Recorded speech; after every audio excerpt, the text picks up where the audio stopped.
Suez canal इंसान का बनाया हुआ एक ऐसा वाटरवे है जो मेडिटेरेनियन सी को रेड सी से जोड़ता है। इंडिया का ज़्यादातर ट्रेड इसी कैनाल से होके वेस्टर्न यूरोपियन कंट्रीज को जाता है, लेकिन आज इंडिया इसका अल्टरनेटिव प्लान कर रहा है। आइए जानते हैं आखिर क्यों। हेलो दोस्तों, नॉलेज सिप की एक और वीडियो में आपका स्वागत है। 1858 को इजिप्ट के सुल्तान सईद पाशा और French diplomat Ferdinand de Lesseps ने स्वेज कैनाल कंपनी की बुनियाद रखी। 1859 में स्वेज कैनाल के कंस्ट्रक्शन की शुरुआत की गई और इसको बनाने में तकरीबन 10 साल का वक्त लगा। आखिरकार 17 नवंबर 1869 में इस कैनाल को ओपन किया गया। इजिप्ट में मौजूद ये स्वेज कैनाल 193 किलोमीटर लंबा और 200 मीटर चौड़ा है। इसके ज़रिए दुनिया का 12% ट्रेड किया जाता है और ये यूरोपियन और साउथ एशियन कंट्रीज़ के दरमियान शॉर्टेस्ट सी कनेक्टिविटी है।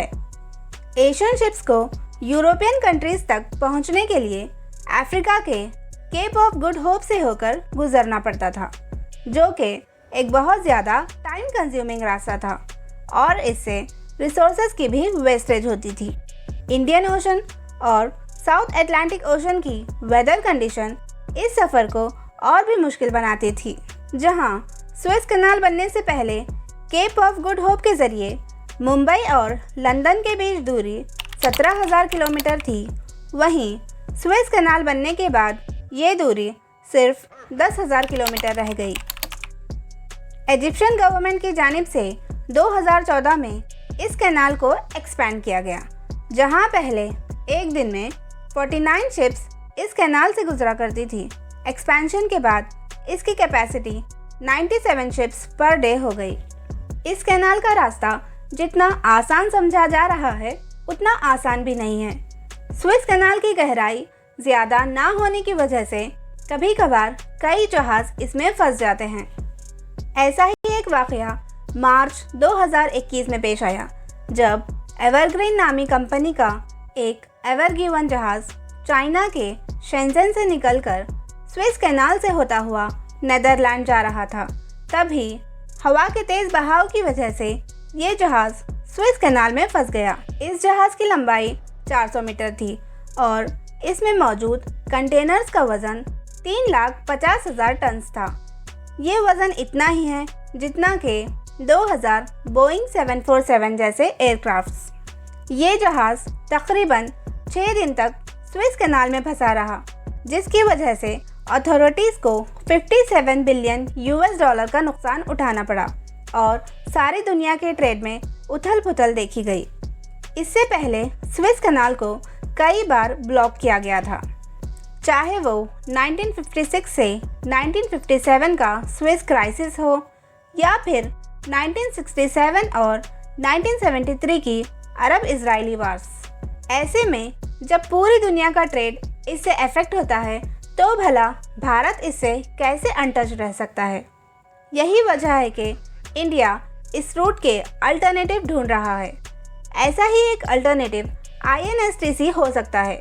INSTC यानी international north south transport corridor पर पहली बार इंडिया, रशिया और ईरान ने साल 2000 में विचार किया था।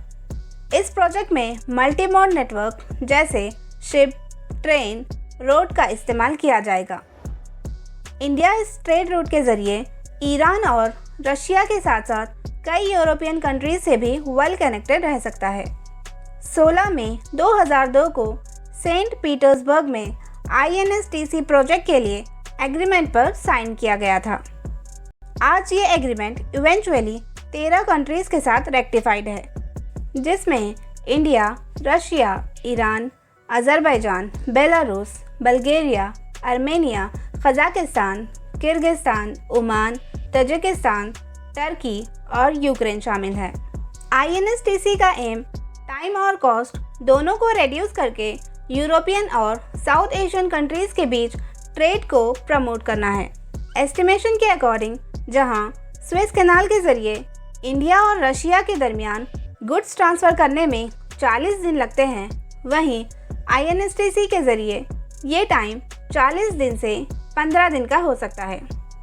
Federation of freight forwarders association of India के सर्वे के अकॉर्डिंग एग्जिस्टिंग रूट के मुकाबले INSTC 30% चीपर और 40% शॉर्टर है। देखा जाए तो 2002 से लेकर अभी तक ये कॉरिडोर डेवलप नहीं हो पाया है। इसकी मेन वजह ईरान पर न्यूक्लियर प्रोग्राम को लेकर लगाए गए वेस्टर्न सैंक्शंस थे। वेस्टर्न सैंक्शंस असल में इकोनॉमिक और फाइनेंशियल बाइकआउट होता है। इसकी एक और वजह रशिया यूक्रेन वॉर को लेकर रशिया पर लगाए गए वेस्टर्न सैंक्शन हैं। इन्हीं सैंक्शंस की वजह से world bank, Asian development bank, European investment bank और इस्लामिक डेवलपमेंट बैंक जैसे मेजर फाइनेंशियल इंस्टीट्यूशन से फाइनेंशियल सपोर्ट नहीं मिल रहा है। इसके अलावा कई इंटरनल बॉर्डर डिस्प्यूट्स भी इस प्रोजेक्ट में रुकावट बन रहे हैं और इन सभी रुकावटों को दूर किए बिना INSTC प्रोजेक्ट के आउटपुट को अचीव करना मुश्किल लग रहा है।